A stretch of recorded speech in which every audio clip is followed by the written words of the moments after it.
também, foi responsável pela parte esportiva. Como eu fiquei mais com a prática do senhor lendo tudo, eu estava deixando passar. Então a Marisa, por favor, se ela puder vir, o Zé talvez não possa, mas ele está incluído, e o Dudu também como colaborador das nossas funções. Inclinemos nossas frontes numa oração de gratidão ao nosso Deus. Outra coisa que eu Senhor nosso Deus, nosso Pai Celestial, aproximamos-nos do trono da graça pelos méritos de Jesus Cristo. Porque o nome dele nos deu essa oportunidade, nos deu esse privilégio, nos deu esse acesso. E é no nome do teu Filho Jesus Cristo que nos aproximamos do trono da graça para manifestar-te a gratidão de nossa alma por tantas coisas boas, por tantas mensagens edificantes, cantadas, pregadas, testemunhadas, representadas dramaticamente e que marcaram de forma indelével nossas vidas, a vida da tua igreja neste momento. Queremos agradecer-te pelos membros desta equipe de eventos especiais. Mais ou menos podemos acompanhar os desafios, as dificuldades, os malabarismos para fazer a programação usando o mínimo de recursos da igreja. E saiu tudo tão bonito. Nós te louvamos por essas vidas tão preciosas, tão amadas. E suplicamos, Senhor, a porção dobrada do teu Espírito Santo sobre cada uma delas, para que o prazer, a satisfação de ter sido útil, de ter prestado um serviço à Igreja de Deus, essa satisfação se transforme num desejo ainda mais ardente de fazer mais coisas em honra ao nome de Jesus Cristo. Reveste-os, pois, do teu poder, da tua graça, da sabedoria, criatividade, desenvolve neles a arte, a sensibilidade, para trazer sempre a tua atividades que a edifiquem, que a consolem, que a destruam, que a santifiquem na tua presença. Obrigado por tudo que aconteceu, de gostoso, de alegre, neste mês de agosto. E que agora, Senhor, armados desta força nova, armados deste entusiasmo, da alegria, do riso desta festa, nós possamos marchar mais um ano à nossa frente, corajosamente desejando conquistar mais terreno, conquistar mais espaço, conquistar mais almas para Cristo, conquistar maiores alturas na conquista do nosso desenvolvimento pessoal, da nossa santificação pessoal, e possamos realizar muito mais em teu nome no ano inicial.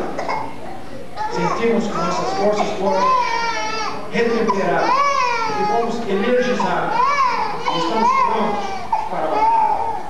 Ajuda-nos a partir desta noite, ao sairmos daqui, que saímos como soldados devidamente equipados e decididos a lutar sob a bandeira do seu capitão, enquanto tivermos oportunidade de fazer. Guarda teus servos, preserva-lhes a vida, conserva em seus corações uma alegria imensa de te servir. E não podemos encerrar esta oração sem pedir-te que levantes outros em nosso meio para ajudar. Sabemos de muita gente talentosa, sabemos de muitos irmãos aquinhoados de capacidade, que podem engrossar ainda mais as fileiras do teu exército. Levanta, pois, homens, mulheres, rapazes, moças entre nós, que venham a fazer parte das equipes da igreja, para produzir frutos que salvem para a vida eterna. São bênçãos que te pedimos, e a gratidão que te apresentamos agora, no nome do teu Filho, para sempre. Amém. Obrigado, meus amados. Parabéns, a gratidão da nossa igreja pelos amados irmãos. Nós vamos agora fazer a entrega solene dos nossos dízimos e nossas ofertas. Lembramos aos irmãos que nossa igreja está num desafio muito grande, uma carência muito grande de um reforço na colaboração de todos os membros. Alguns Talvez esteja imaginando que a igreja já pagou o terreno e está tudo sob controle. Nós ainda continuamos dependendo dos irmãos. Vamos nos concentrar mais, vamos nos doar mais juntos, cada um fazendo o melhor de si, para que a nossa igreja tenha os recursos para prosseguir, dando aos irmãos o que os irmãos precisam para fazer a obra de Deus. Nós vamos entrar na campanha de mordomia, logo após as conferências. Uma campanha intensa, profunda de mordomia cristã. Porque temos pela frente o desafio do novo tempo. E se não for a disposição, a liberalidade da congregação, quantos anos passaremos nesse empreendimento? Essa resposta depende daquilo que os irmãos doarem, daquilo que os irmãos deixarem à disposição de Deus. Pense bem nisso. Olhe, converse com Deus sobre isso e nos ajude. Vamos juntos fazer esse trabalho. Vamos entregar agora os dízimos e as ofertas que trouxemos nesta noite.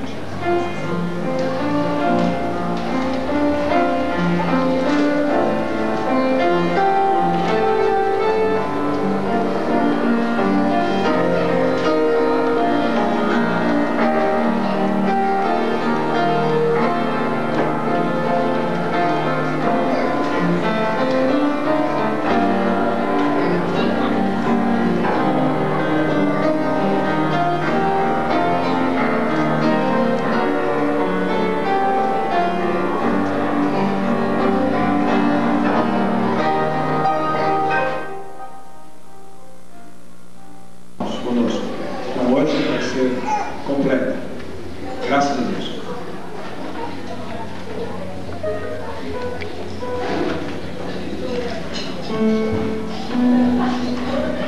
Eu gostaria, antes de nós começarmos a parte do louvor dessa noite, agradecer em público a presença do Samuel. Sabe, Samuel, que a tua presença aqui me emociona demais, me alegra o coração e me incentiva a continuar vivendo como Jesus me ensinou, procurando viver o seu exemplo. Na verdade, se você não tivesse vindo aqui, certamente nós nos encontraríamos lá no céu. E você antecipou essa alegria vindo aqui hoje, não é? Isso me faz lembrar uma passagem, uma narrativa bíblica, que conta quando Jesus esteve aqui, ele curou 10 leprosos e um voltou para lhe agradecer. E eu fico bastante contente por sua vida e sabe que você, a partir de agora, vai estar sendo um alvo das minhas orações. Que o Senhor possa firmar os seus passos. Inclusive, nós vamos começar cantando esse neto e eu gostaria de oferecer a você. Claro que vai ser para o louvor e engrandecimento da glória do nosso Deus. Mas eu dedico a você, Samuel, para que o Senhor possa realmente estar conduzindo você no caminho que é certo, que é direito. Então, convido a nossa igreja que se coloque de pé. Uma das falas de Paulo, que muito me emociona também, é quando ele diz o seguinte: não sou eu mais quem vivo, agora é Cristo quem vive em mim. Era Paulo já convertido. Não era mais o Saulo, mas em graça, Paulo. Então nós vamos cantar nos corações agradecidos por hoje, um culto verdadeiramente um culto de louvor e agradecimento ao nosso Deus. Jesus Cristo mudou o meu viver.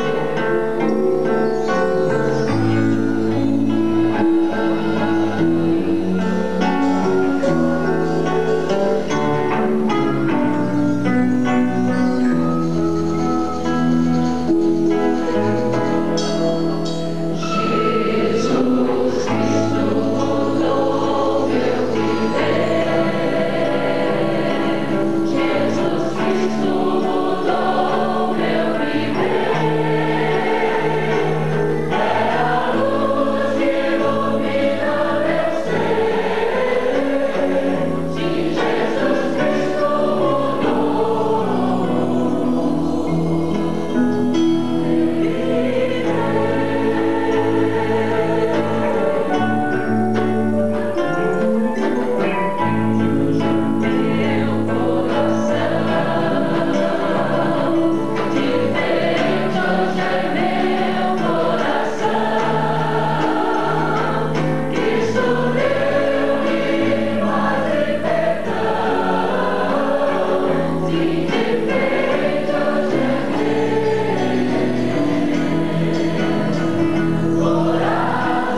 sentado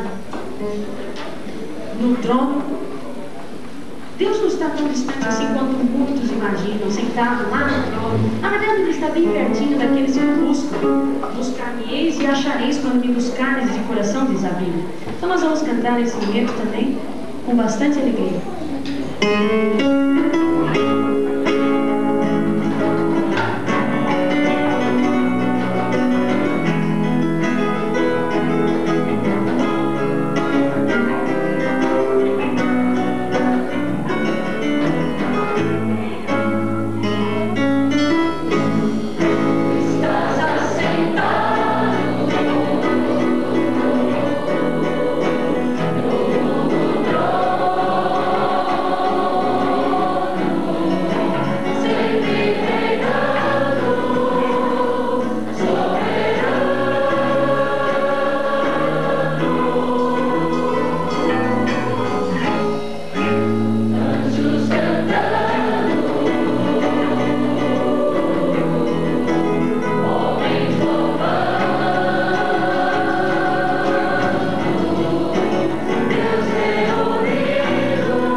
Só falta mesmo a evangelização para que Jesus Cristo volte. Enquanto Ele não volta, nós devemos continuar cumprindo o dever da nossa obrigação, que é de louvar a Deus. Nós temos que continuar louvando e pregando esse Jesus Cristo que veio e morreu no nosso lugar. Então nós vamos cantar o último hino dessa noite que diz: hoje é tempo de louvar a Deus.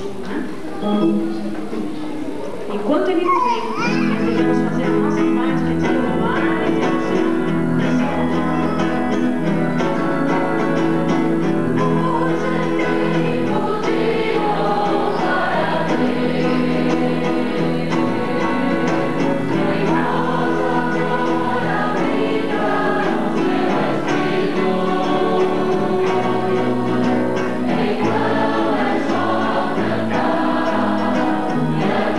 Isso é exaltar.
O cantor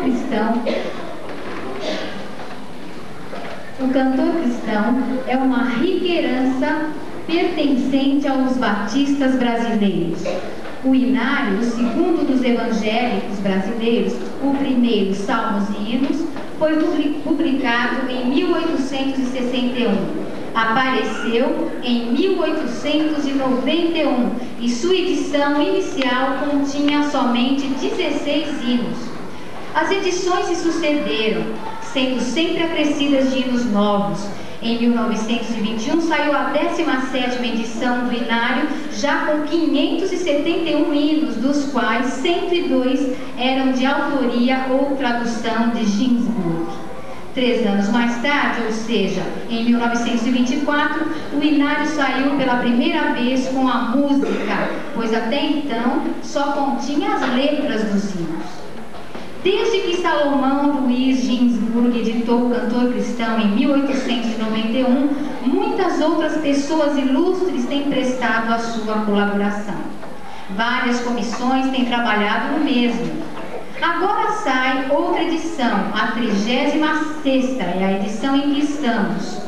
Histórica, pois pela primeira vez o Cantor Cristão sai completamente documentado e com vários índices que farão dele um inário muito mais útil. Devemos um voto de gratidão aos alunos do curso de Música Sacra do Seminário Teológico Batista do Sul do Brasil, que em 1968, liderados por sua professora Joan Sutton, desenvolveram intensas atividades para conseguir muitas informações históricas até então omissas no nosso inário.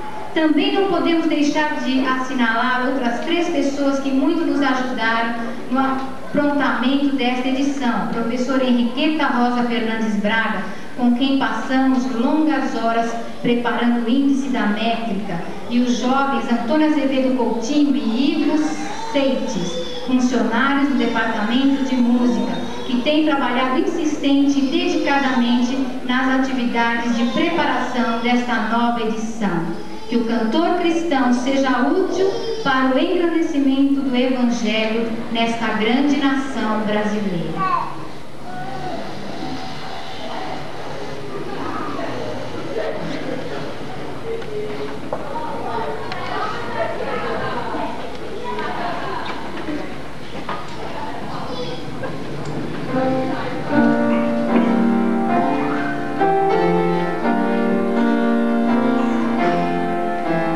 Senhor, meu Cristo,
O hino que cantaremos sobre a congregação, em seguida, logo em seguida, será 108.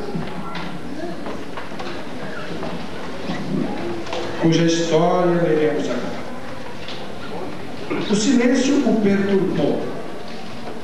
Tomava parte de uma reunião da mocidade de Pine Street Church, uma modesta igreja metodista do estado de Pensilvânia, nos Estados Unidos.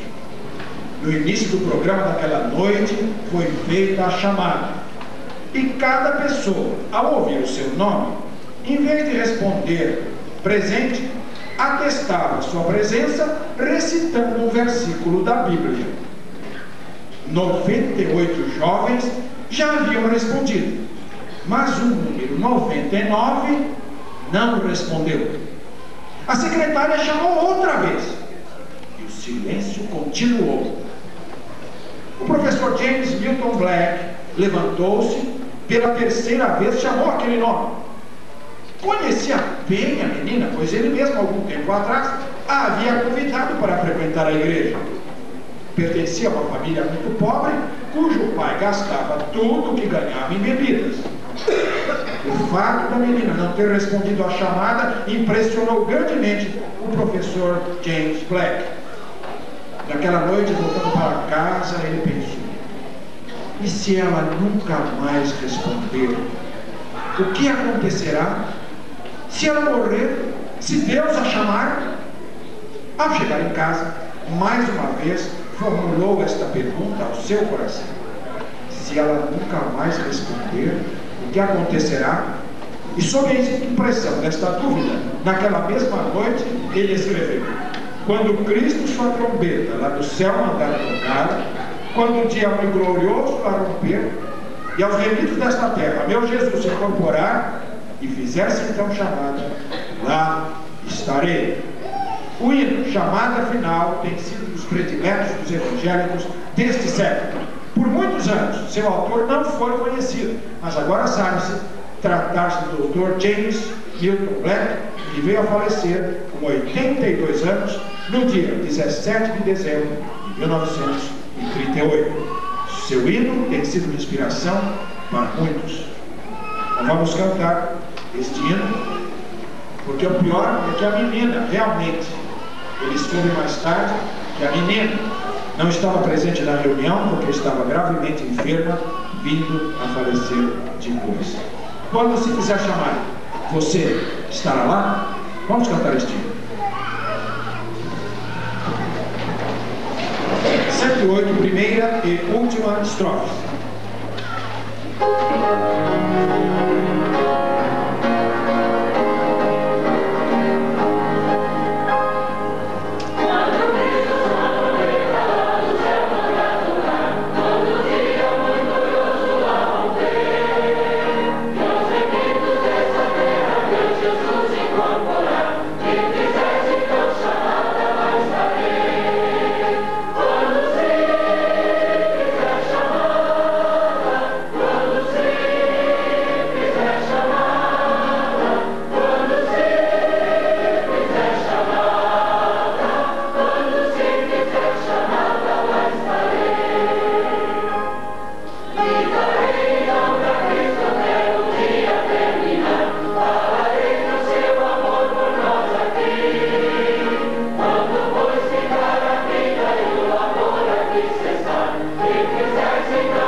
Quem diria que aquele menino que vivia nas ruas de Londres, cujos pais eram donos de uma casa de má fama, não davam a mínima importância para ele? Quem diria que esse menino um dia se tornaria pastor batista e seria autor de um hino que é uma verdadeira declaração de fé? Edward Moult, nascido em Londres no dia 21 de janeiro de 1797, Foi um menino que cresceu nas circunstâncias acima descritas. O ambiente em que ele foi criado era o pior possível. Até na escola que frequentava, a Bíblia não era permitida. Ele mesmo disse: os meus domingos eu os passava brincando nas ruas. Tão ignorante eu era que nem mesmo sabia que existia um Deus. Apesar de todas estas circunstâncias, pela graça infinita de Deus, Edward Moult chegou a ouvir a pregação do Evangelho. Percebeu que estava no caminho errado, começou a procurar ouvir outras pregações. Sua conversão se deu aos 16 anos, ao ouvir uma pregação do reverendo John Hyatt, no dia 1º de novembro de 1815, e foi batizado pelo pastor John Bailey. Quando ainda jovem, Moult serviu como aprendiz de marceneiro. Mais tarde, abriu sua própria marcenaria. Seu trabalho era muito apreciado e a clientela dele, uma clientela satisfeita. Na mesma época, começou a escrever para a imprensa e tornou-se mais conhecido ainda. Sentiu, quando já adulto, a chamada para o santo ministério. E em 1852, portanto com 55 anos, Moult foi convidado para ser pastor da Igreja Batista de Horsham, em Success, na Inglaterra. E por mais de 20 anos pastoreou aquela igreja e era muito querido por todos. Muitas almas se converteram durante seu ministério ali. Foi um lutador incansável a desejar que a igreja adquirisse o título de um prédio que seria utilizado como templo da igreja. Quando finalmente conseguiu, a igreja, para mostrar sua gratidão, ofereceu o título do prédio para o seu querido pastor. Edward Moult recusou a gentil oferta de seus fiéis, dizendo: eu não quero o prédio, eu só quero o púlpito. E quando eu deixar de pregar a Cristo nele, podem me tirar dali. O hino Firmeza foi escrito por Moult em 1834. É o que vamos agora ouvir deste garotinho, criado no bairro de Mafama, que se tornou um pastor batista para a honra da nossa denominação.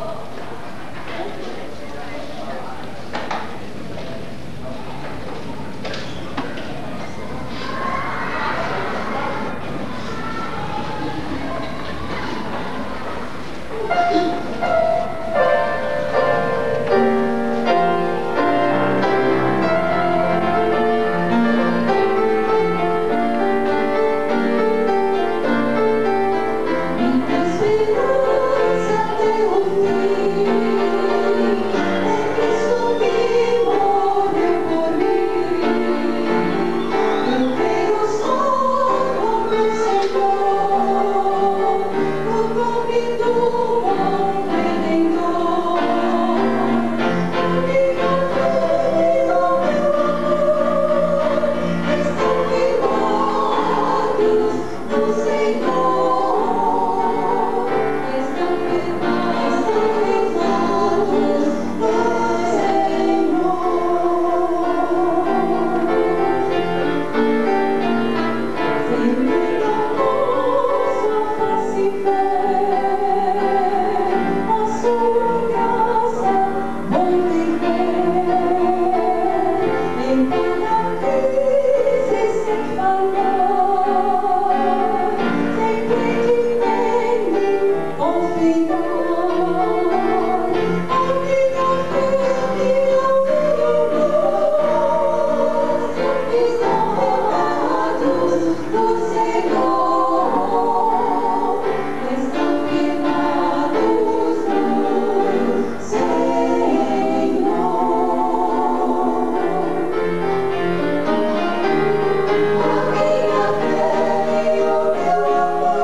Certas pessoas há que parecem são o alvo preferido das tragédias e aflições.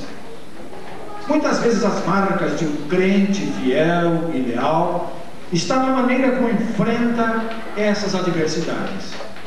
Joseph Scriven, nascido em Dublin, na Irlanda, em 1820, passou os primeiros 24 anos de sua vida em sua terra natal. Era homem bem instruído. Aos 22 anos, recebeu na Universidade de Dublin o grau de bacharel em artes. Certo dia, porém, a tragédia, que iria conhecer também, deu-lhe um rude golpe, influenciando assim o resto de sua vida. Na véspera do seu casamento, sua noiva, uma jovem irlandesa, morreu tragicamente afogada, e por causa disso ele se tornou um homem triste e melancólico. Logo após este incidente, ocorrido em 1845, ele emigrou para o Canadá. Scriven era um homem de hábitos muito excêntricos, nunca permanecendo muito tempo nas casas de família que o hospedavam. Mas apesar disso, Scriven era muito bem quisto nas redondezas de Porto Esperança, onde morava. Sua vida foi exemplar e ele se dedicou grandemente a obras de caridade. A maior parte do seu dinheiro ele dividia com as pessoas necessitadas. Dizem até que muitas de suas próprias roupas ele dava aos pobres. Era comum vê-lo fazendo uma árdua tarefa manual para os pobres. Em sua vida, muitos puderam ver a Cristo. Certo dia, alguém, ao vê-lo na rua, carregando um serrote e um cavalete, procurou saber quem ele era e ouviu a seguinte resposta: o senhor não pode conseguir os serviços daquele homem, pois ele só corta madeira para viúvas pobres e pessoas inválidas que não têm o que pagar. Em 1855, Scriven recebeu uma carta de sua mãe comunicando que estava gravemente enferma e muito aflita. Derramando sua alma perante Deus numa oração, sentou-se e depois escreveu uma poesia intitulada Orai Sem Cessar. A poesia começava assim: em Jesus amigo temos, mais chegado que o irmão, ele manda que levemos tudo a Deus em oração. Oh, que paz perdemos sempre, oh, que dor de coração, só porque nós não levamos tudo a Deus em oração. Esta simples carta foi escrita para confortar sua mãe. Mas outro rude golpe feriu a vida de Joseph Scriven em 1860. Conhecerá ele a jovem Elisa Roche, filha única de um oficial da Marinha do Canadá. Ficaram noivos. Mas antes de contraírem matrimônio, porém, ela adoeceu, ficou tuberculosa e vindo a falecer desta enfermidade. Já em 1886, com o corpo cansado, a alma abatida pelas tragédias e sofrimentos, passou seus últimos dias em Birley, no Canadá. Impressionado com a bela e significativa poesia que James Sackville achou no meio dos escritos do falecido, ele encontra essa poesia. Algum tempo depois, Scriven, enfermo, talvez em delírio por causa da febre, sai do quarto, caminha em direção a um ribeiro a menos de 30 metros de distância da casa do Sr. Sackville. Até hoje ninguém sabe ao certo o que aconteceu. O fato é que Scriven foi encontrado morto, debruçado, como se estivesse em oração, em uma camada de água que tinha apenas 15 centímetros de profundidade. Tal como aconteceu à sua primeira noiva, a vida de Scriven também foi tragada pelas águas. É o hino que vamos ouvir agora. Em Jesus amigo temos, mais chegado que um irmão. Foi escrito por um homem que sofreu, mas que conheceu em Jesus Cristo a consolação que só ele dá. Um homem que morreu por ela. Ouçamos.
congregação o hino 398, cuja história do autor vamos ler agora.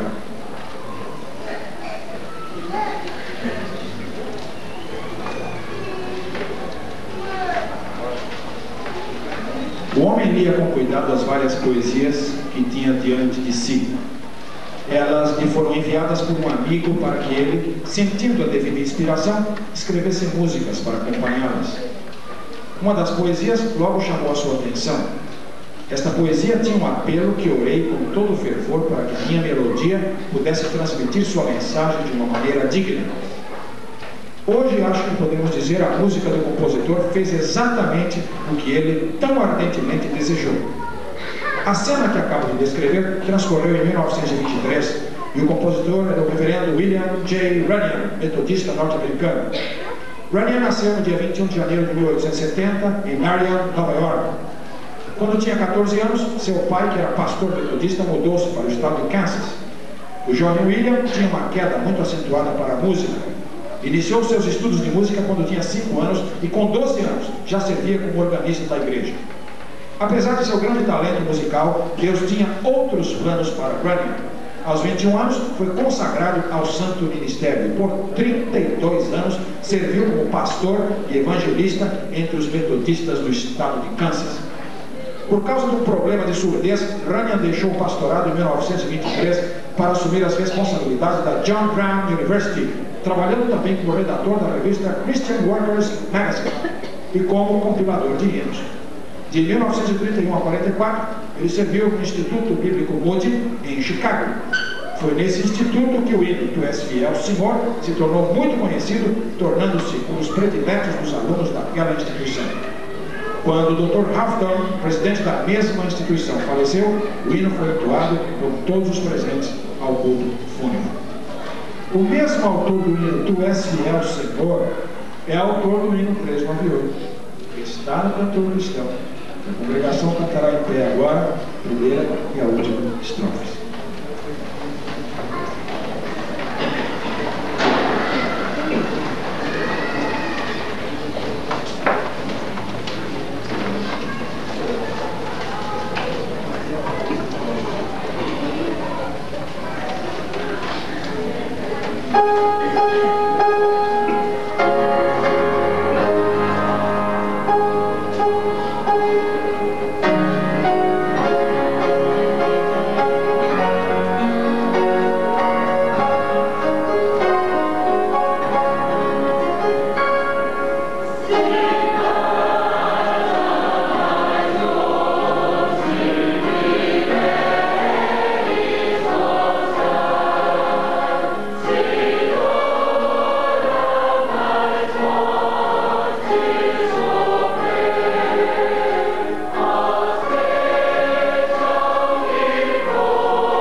a cega talentosa.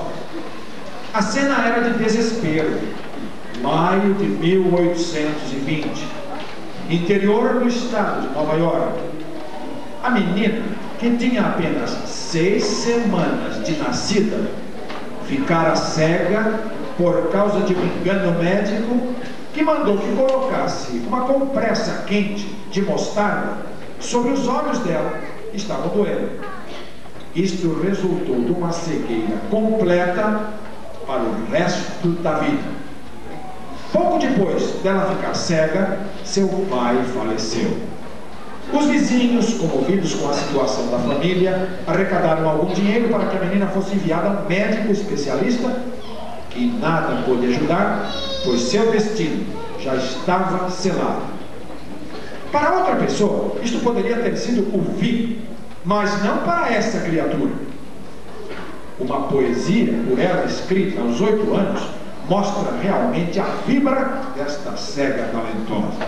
Eis a tradução literal da poesia, que ela escreveu. Ah, que menina contente sou eu, apesar de não poder ver, pois estou decidida que, no mundo, sempre alegre serei. Anos mais tarde, a ceguinha se tornou uma das mais prolíferas autoras de hinos de todos os tempos. Não se sabe ao certo quantos hinos ela escreveu, mas calcula-se que tenha escrito entre 2.000 a mais de 6.000 hinos. Alguns pesquisadores vão além, dizendo que ela chegou mesmo a escrever 9.000 hinos, o que, se fosse verdade, faria com que ela se tornasse a autora absoluta de hinos da história. Aos 38 anos, Fanny Crosby, esse era o nome da cega talentosa que nos referimos, casou-se também com um cego, Alexandre Van Altin, que estava internado no Instituto de Cegos onde Fanny trabalhava. Hoje em dia, os hinos de Fanny Crosby são muito cantados, apesar de terem sido criticados por causa do seu conteúdo literário. Mas, se acharam que muitos dos seus hinos não são exemplares, descobriram também que muitos deles se tornaram clássicos que até hoje estão colocados entre os mais queridos. Dizem os amigos íntimos que Fanny Crosby era uma pessoa muito simples, humilde e consagrada. E a expressão predileta que ela usava ao saudar as pessoas era: Deus abençoe a sua alma. Ela mesma afirmou que nunca tentaram escrever um hino sem antes se ajoelhar e orar. Certo dia, sua amiga Phoebe Power Knapp, filha de um famoso evangelista metodista, a visitou. Enquanto Phoebe tocava uma música de sua própria autoria, quando ela se vira, nota que Fanny Crosby estava de joelhos orando. Quando Phoebe termina de tocar, ela pergunta: Fanny, a seu ver, o que está dizendo esta melodia que eu toquei?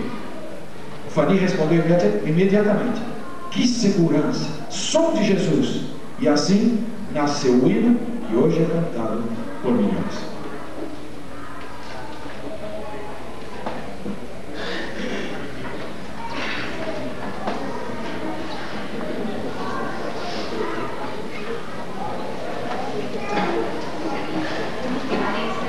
Que segurança, sou de Jesus. Fanny Crosby foi autora também. Eu quero estar ao pé da cruz e vamos declarar agora.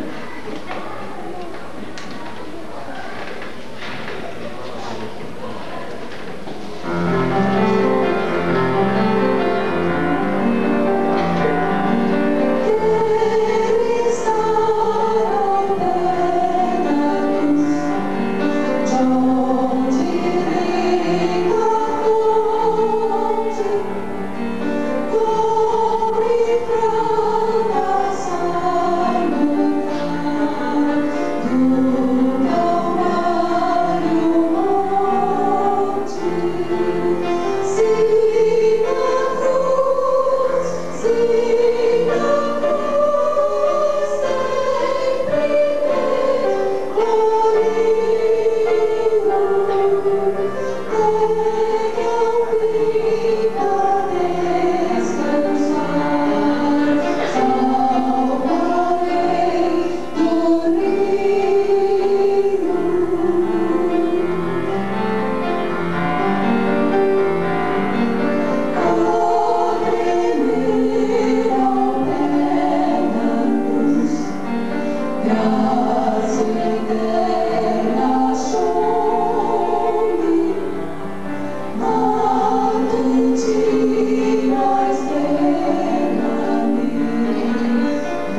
subordina-se ao título Mas Soprou a Mala.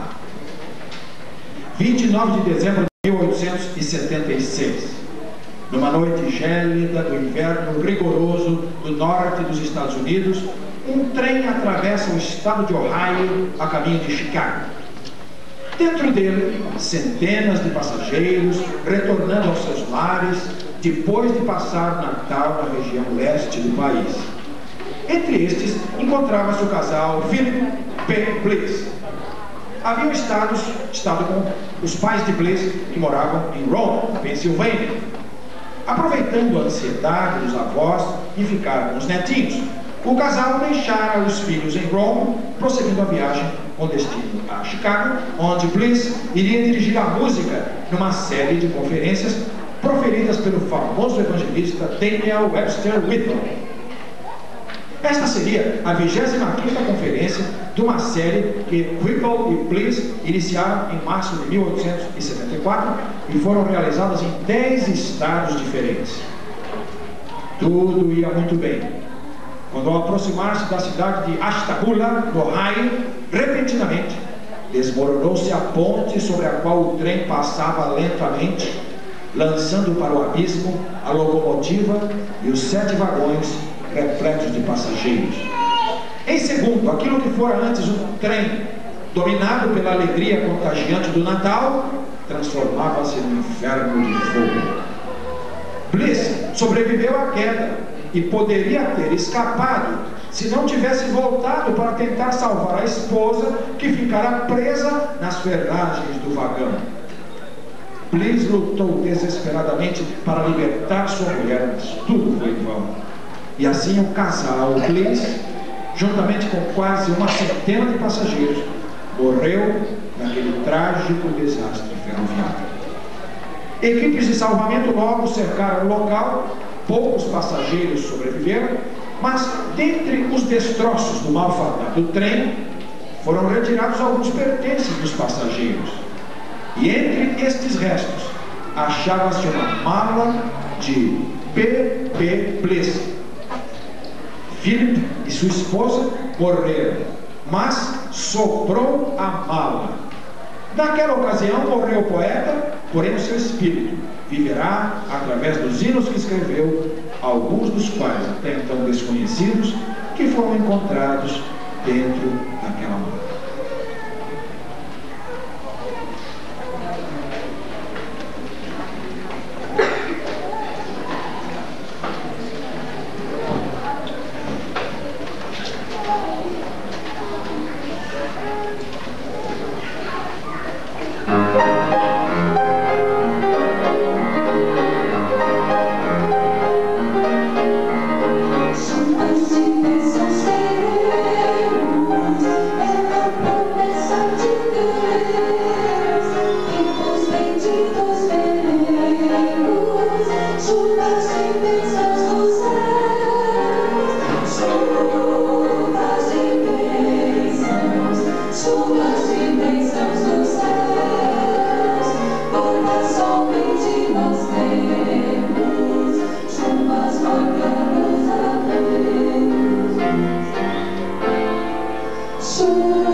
maior hino, do maior homem, do maior período da história da Alemanha, Castelo Forte.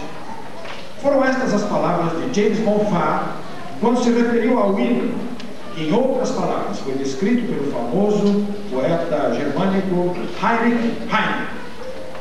Um cântico de guerra foi este hino, com o qual ele e seus colegas entraram em Worms. A velha catedral tremeu ao som destas novas notas e os pássaros foram espantados dos seus esconderijos nas torres. Este hino, conhecido como a Marselhesa da Reforma, conserva até hoje o seu poder e poderíamos usá-lo ainda em outro conflito semelhante. Há pelo menos 63 traduções deste hino em inglês, merecendo todas as traduções destaque no dicionário de himnologia de John Julian. A tradução em língua portuguesa que usamos em nosso cantor cristão é da autoria de J. Eduardo Van Haff. Pois bem, a letra do hino em consideração foi escrita pelo homem que pretendia ser advogado e estava se preparando para isto quando certo dia quase morreu fulminado por um raio que matou seu amigo ao seu lado. Muito impressionado com este incidente, o jovem estudante colocou sua vida nas mãos de Deus e iniciou o curso de teologia, preparando-se para exercer o sacerdócio católico romano.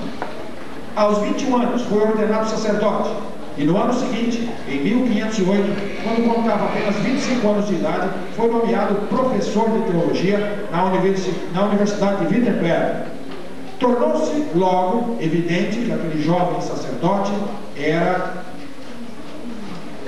diferente. Ele desafiou a infalibilidade e a autoridade papal. Pregava que todo mundo devia ler a Bíblia e, como o mártir João Hus, que morreu em 1415, ensinava que o povo devia ter o privilégio de cantar na igreja e que este privilégio não era somente do clero. O homem de quem falamos é autor de 37 hinos, tradutor da Bíblia para a língua alemã e o líder da reforma religiosa que abalou o mundo no século XVI, Martinho Lutero. O hino a que nos referimos é Castelo Forte, escrito em 1529, quando Lutero tinha 46 anos. Sua letra é baseada no Salmo 46. E Lutero, sempre que em alguma provação ou dificuldade aparecia, ele chamava Filipe Melanchthon e dizia: Filipe, vamos cantar o Salmo 46? Então cantava o hino Castelo Forte. A melodia, tanto a letra e a melodia são de autoria de Lutero, que era um excelente musicista e um grande cantor.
Senhor.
O hino final, cuja história do seu compositor apresentaremos, após sua leitura, a congregação cantará na íntegra o hino em pé, após a leitura.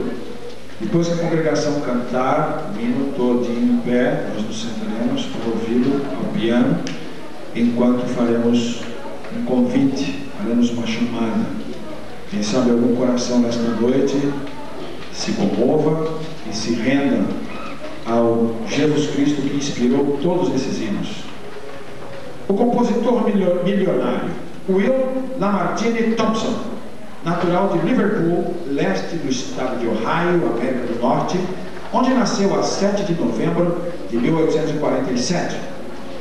Apesar das dificuldades financeiras por que passavam os compositores de música popular daquela época, possuindo ele bom senso de negociante, Thompson enriqueceu e se tornou conhecido como o compositor milionário. Thompson era filho de um casal presbiteriano. Aos 16 anos começou a compor, porém sua fama só apareceu em 1875. Nesse ano, ele tentou publicar algumas de suas composições. Pretendia receber $100 pela publicação de 4 composições seculares, porém ofereceram-lhe apenas 25. Indignado, resolveu publicá-las por conta própria e grande foi sua surpresa ao verificar que todas elas alcançaram grande sucesso e uma delas se tornou a música mais popular daquela época. O sucesso alcançado com a publicação de músicas foi tão promissor que Thompson fundou uma casa de músicas, na qual mais tarde passou a vender não somente coleção de músicas populares, clássicas e sacras, como também pianos, órgãos e outros instrumentos musicais. Suas publicações foram usadas em diversas partes do mundo. Apesar de se haver tornado o compositor milionário, nem por isso Thompson se esqueceu de agradecer a Deus que tanto o abençoou. Apesar de ser um dos cidadãos mais proeminentes de sua cidade, Thompson nunca deixou de dar testemunho do seu Salvador, que o salvou desde a sua infância. Nas palavras de um dos seus amigos mais íntimos, Thompson possuía um excelente caráter, um belo espírito, que não eram menores do que o seu imenso talento musical. Simplicidade, sinceridade, humildade e justiça foram as características de sua vida. Mas Thompson sentia que devia algo a Deus e por isso dedicou seu talento de compositor unicamente à composição de músicas sacras. Muitas vezes colocou seu piano numa carroça puxada por 2 cavalos, foi para a roça tocando e cantando hinos de sua autoria. Entre os vários hinos que Thompson escreveu, um deles recebeu uma homenagem toda especial. Em dezembro de 1899, Thompson foi ao estado de Massachusetts para visitar o famoso evangelista Dwight Lyman Moody, que estava gravemente enfermo. Tão grave era o estado de saúde de Moody que seu médico não permitiu que Thompson o visitasse. Mas no seu leito de morte, Moody ouviu a voz de Thompson e pediu que ele entrasse. O grande evangelista, agarrando a mão de Thompson, disse: Will, eu preferia ter escrito o seu hino manso e suave mais do que qualquer outra coisa que tenho feito em minha vida inteira. Esta declaração, saída dos lábios de um homem que foi um dos maiores evangelistas de todos os tempos, valeu como uma consagração. Foi a homenagem máxima. A música com a qual cantamos o hino manso e suave é também da autoria de William Lamartine Thompson, o compositor milionário, cuja vida foi distinguida pela sinceridade, a simplicidade, a humildade e a justiça. A tradução em língua portuguesa que temos em nosso cantor cristão é da autoria de Francisco C. da Silva. A congregação em pé cantará integralmente o hino manso e suave de William Lamartine Thompson. 222, 222 do cantor cristão. Letra e música do mesmo nome.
Nós ouviremos ao piano agora. Melodia, que é um convite. Jesus convidando. Chama, ó pecador, venha, venha, venha. Por que não vir agora? Por que não vir neste mundo? Se você quiser aceitá-lo, lhe será dada a oportunidade agora. Vou convidar a você a se levantar do seu lugar. Você vir aqui à frente, ao nosso lado, dar-nos um abraço e dizer com este gesto: eu quero Jesus Cristo, o meu Salvador. Quem salvou Fanny Crosby, Thompson, Bradbury, todos esses homens e mulheres cujas obras permanecem. Salvo você também. Quantos gostariam de recebê-lo como Salvador nesta noite? Levantem-se.